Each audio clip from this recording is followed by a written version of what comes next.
They look relaxing. Spoiler, this game is not relaxing by any stretch of the imagination.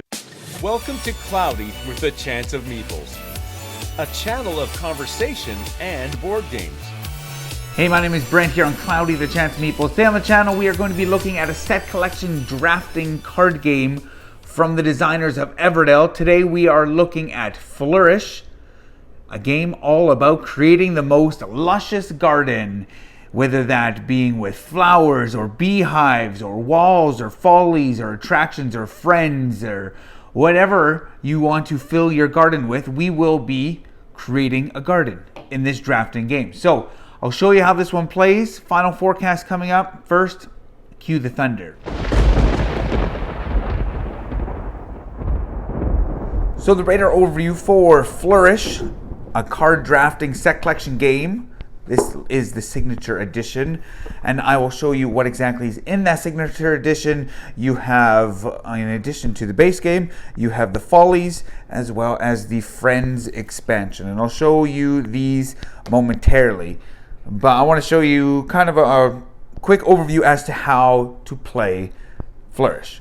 Each player will get a little score tracking wheel that they will be using throughout the game. And they will also be getting a scoring player aid. So it shows you all the different ways in which you'll be scoring all these different cards. These come in handy.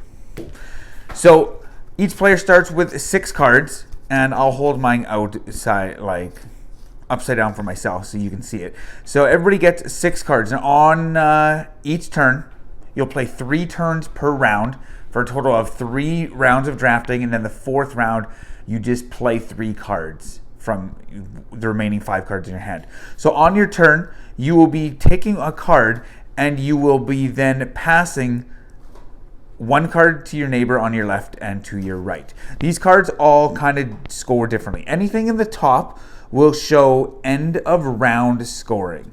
So as you see, if I play this card, I will gain 1 victory point for each of these green and each of these purple flowers at the end of the round.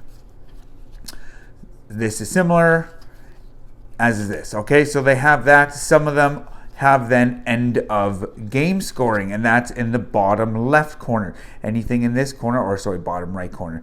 Anything in this corner is end of game scoring, and some of the cards also have features that are shown in this corner. So as I mentioned, each turn you will be taking 1 card and then sending some over to your neighbors. So you know what? I'm going to keep this one because I know I have some cards, some of these flowers on there. So I'm going to keep this card. And it'll give me 2 points for each of these pink flowers at the end of the round. So I'll put that in front of me, and then I will put a card. Let's just do this. I'll put a card on each of my neighbors' side of their walls. They will then put 1 on my side, and then we will all reveal our cards and play the card. So I'll start here. And then I would take the cards that my neighbors gave me, as well as 1 from the top, and I would go again. And so 2 for every one of these. While clearly it makes sense, I would want to take this card. So I'll put it down in front of me, give my neighbors their cards. They, in return, will give me a card.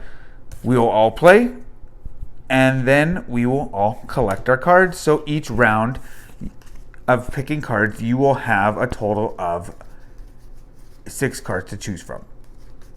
Let's take this one as well.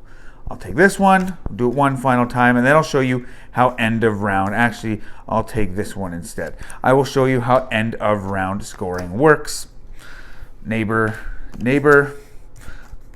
There you have it. I would take my cards, and then we would move into end of round scoring. So then we would score every card that we place that round. So I would then get 2 points for every one of these purple icons. So that would be a total of 6 points. Then I'd score this one, 1 for each. That will bring me up to 9. And then again, 1 for each. That would bring me up to 12. So I get 1 and 2. So then I have 12 points, and that would be the end of the round. We would do it again, and then we would have another 6 cards at that point, or we'd have another 3 cards. We'd do a whole nother round. At that point, we would score any of that round. We don't go back to the top. Whichever round we just played, we look at those cards, their scoring effects, and we also look at so we look at that round, but then any cards played previously, if that makes sense. And then we would do it one final time. We would score.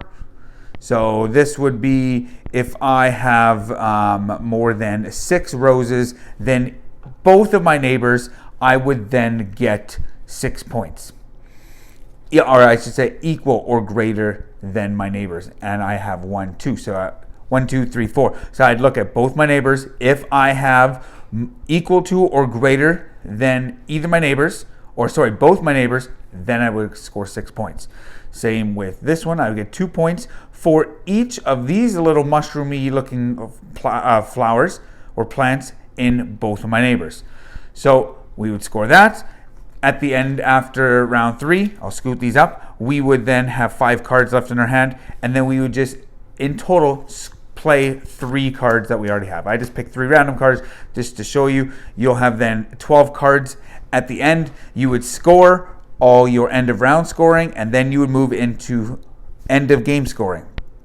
That's when you start looking at the ones in the bottom corner. So this says I get 4 points for every path with this purple icon. And if you look, I have 2 paths, but neither of them have that purple icon, so I don't gain anything. I can look at this one. I will get 9 points if I have 5 of one type of flower. Well, 1, 2, 3, 4, 5, 6. That will give me 9 points. Then you keep going, 9 points if I have equal to or greater of these purple flowers than both my neighbors. So then I would look, okay, I have 1, 2, 3, 4, 5. I would look at my neighbors, and so on and so forth. You keep going down and score all of your endgame scoring. Whoever has the most points, you keep tracking on this wheel. Whoever has the most points is then the winner. So that is how you play, just kind of like the base game Flourish. I did mention that I have the signature edition, so it comes with the Friends and Follies. I'll show you the Friends and Follies. The Friends, at the beginning of the game, each player gets 2 of these different friend cards, which, as you can see, the artwork is just fantastic. They would be able to score 2 of these. So imagine with me, I had these 2, the butterfly and the chickens. At that point, I can score 1 of these 2. So for every 3 purple ones, I get 5 victory points. Well, this is 3, so that's 5, 4, 5. So I only have 5, so I'd only score this 1 time. Or if I wanted, I could score this one. 3 points for each set of these little mushroom and purple ones. And as we know, I have 5 of the little purple ones, but no mushroomy ones. So then I would just score this one for 5 points. These play with every time, absolutely fantastic, gives direction. Follies, a little bit more to think about. You place these follies on cards that have the matching symbol. But so after the first round, if I had played these 3 cards, I would then be able to put 1 of these 3 matching follies on those cards. Imagine I put that one on there, and there. Let's say I put here. I don't actually have any of these mushroom ones, so I put it to the side, and I put this one there. These score, every one you don't place, you get minus 5 points, and then you get 2 points for every matching symbol in adjacent cards to the folly. So this will add on top. So this would be 2, 4, 6, 8. This one would be worth 8. This one would be worth 4. This one would also be worth 4, and this one as well would be worth 4. So you pick cards in specific orders so that you can place these follies in that specific round. I couldn't have played this card round 3 and put this folly on in round 4. I would have had to place it on round 4. Final thing about that as well, before you whenever you place your last 4 cards, when you're playing with the folly expansion, you can put them anywhere around. So you can try to manipulate This one probably would have actually got here and put it here because I would have got 2, 4, 6 for that. So it works a little bit different. The rules, they work well. Shows you set up everything. It's got solo rules. It's got a garden show. You play multiple rounds. You use little award tokens, and it's got 2-player rules as well as a co-op rule as well, and you're working together. So there you have it. That's what you get in Flourish, the signature edition. Now, time to look at the final forecast. So the final forecast for Flourish, a card drafting set collection game about creating a beautiful garden. Of course, the aesthetic of this looks good, but before we get to the aesthetics, we're going to talk about the rules. Start with the R in the Rain Index. The rules, for the most part, they're pretty simple. Specifically for the base game, I haven't played the cooperative. I played the solo and it was all right. But talking like just on your turn, what do? You take 1 card, you pass 2, and then you play it in front of you. That's pretty simple. You do have to remember all the iconography. I will say that. So I guess if you want to talk about that as iconography as rules, maybe not, but there is a lot, and I just noticed that I have not the English version of the player aid, but which is fine. These come in handy, and still, I've played this a handful of times. I still kind of got to look at them and remember what exactly each of them mean.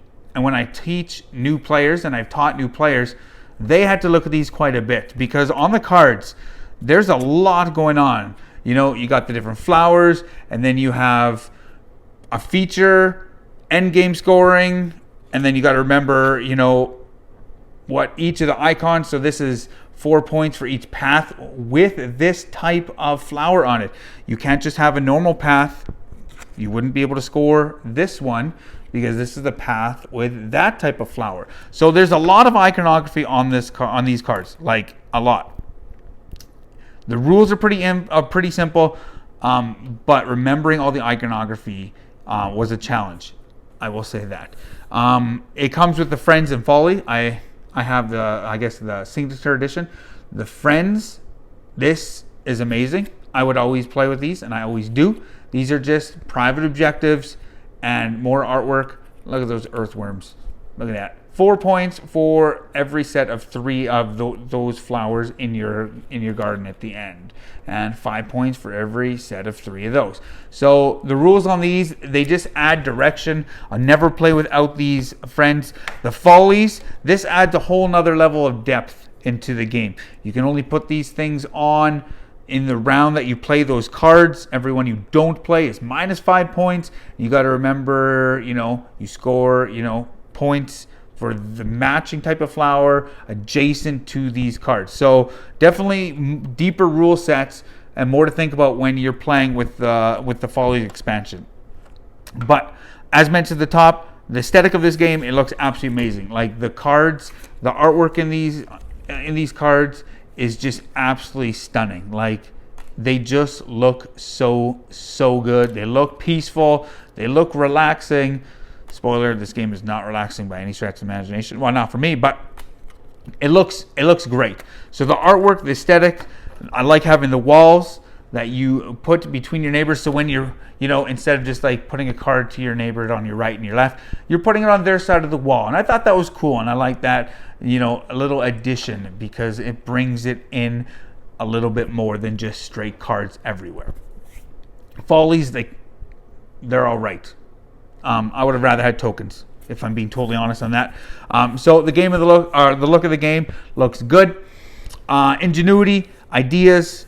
I liked how you have tough decisions each turn. A good drafting game will give you tough decisions when you're looking at your cards and you're like, oh man, what do I want? I want every one of these cards. Which one do I keep and which one do I send to my neighbors? That makes great drafting games. This has those tough decisions, and I will say this, they're tough decisions, but later on in the game, in like the second half of the second round and the third round, You're looking at these cards and you're like, man, I don't want to give any of these away. And if I give this one to that guy, he can get potentially this amount of many points. If I give it to that guy, he can get this amount of many points. So there's a lot to think about when drafting at the end, later stage of the game, and that can slow the game down. I do really like how you can keep some cards hidden. Sometimes in drafting games, you start with a deck of a hand of cards, or some whatever, dinosaur meeples and draftosaurus, things like that. You start with things and then you pass them all around until everything's been passed around. So, people kind of see everything that's going around. In this one, you can keep cards secret until the end because you don't have to give all your cards out each time. You have a hand of 6 cards. You keep one. You give 2 away, so you still have 3 cards. So you can kind of keep some, end of game scoring cards till the end. Because if you play them earlier, then people will just straight up hate draft you and they won't give you cards that'll help you. So I like that aspect where you can plan ahead. Like I said, I liked the Friends. Gives you a little bit of direction. I feel in this one, you kind of need that at times because there's so many things to look at. A simple direction of, okay, every hive I have, it gives me 4 points. I'm going to start building hives. I like that, and I like that a lot. Like I said, there's deep decisions, and you can really start thinking later in the game of, I don't want to give this person that card, I don't want to give that person this card, and it can slow the game down quite a bit. I didn't like that as much because I feel that the look of this game is simple, relaxing, chill, a tranquil game. Well, that's what the art kind of shows me. But I feel that the gameplay and the decision making and all that stuff doesn't coincide with that. It doesn't mesh. It didn't mesh for me in that regard because there's a lot to think about. My kids, they can play a treasure hunter, they can play Draftosaurus, but for me to bring this out to them, I think they would be totally lost, if I'm being totally honest. There's a lot to think about, and remembering all these icons, and this scores with only one of my neighbors, and these cards score with both my neighbors, and so there's a lot to think about. So I feel it's definitely a step up from these lighter drafting games out there like a Sushi Go, and there's a lot to think about in this one. So with that and the iconography, I didn't necessarily like the follies because I think that just gives it another level of slowing the game down and analysis paralysis. I didn't necessarily like those all that much. The game was all right for me. It wasn't like I hated it. It wasn't like it blew me away. So for me, this is like a 65% chance meeples because it has some really cool decision making and tough decision making, and I like that. I expect that in drafting games, specifically in 2023. Well, this came out, I believe, in 2021 or 2022. I don't know. Came out a little while ago, but I expect there to be tough decision making in drafting games these days, and this definitely has it. But with the iconography and just it's a hard teach, it kind of bogged it down for me. So I'm going to give it a 65% chance meeples. So there you have it. 65% for Flourish. My name is Brent. Check us out on Facebook, Cloudy with the Chance of Meeples. Remember, grab your umbrella. The forecast is cloudy with the Chance of Meeples. Thanks for watching. Don't forget to like and subscribe, and remember to grab your umbrella because the forecast is cloudy with a chance of meeples.